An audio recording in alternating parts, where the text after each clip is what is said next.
Welcome back to another ARRMA exclusive. Thank you for joining us today as we'll be going over the Mojave Grom 223S. We'll be covering what's included with it, its general information, and how to get you up bashing in minutes. As you can see after unboxing the Mojave Grom, it includes the truck, transmitter batteries, user manual, QR support card, spare parts, and tools. The vehicle battery is shipped in the vehicle. We will remove that later when we go to charge the battery. Before we drive the vehicle, let's go over charging the battery and the transmitter functions.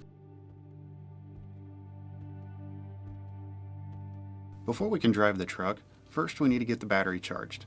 The included charger has a USB-C to USB-A adapter to allow various power supplies to be used.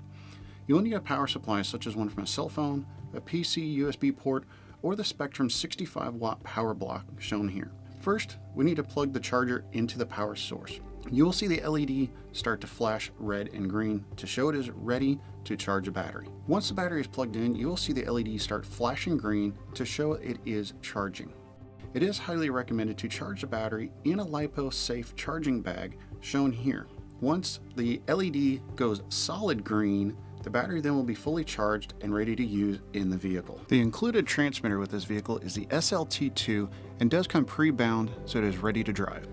By pulling back on the trigger, this will cause the vehicle to go forward.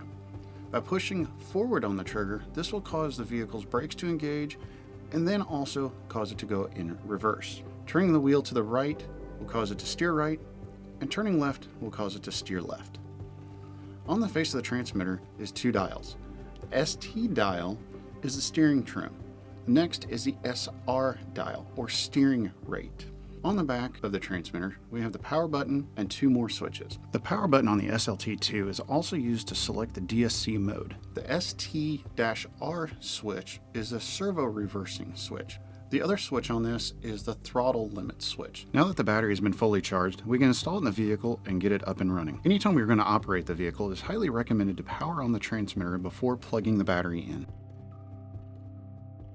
Now that the battery is plugged in, we can power on the ESC and give the vehicle a test to make sure it is operating as it should. Now that everything is working, and go start bashing.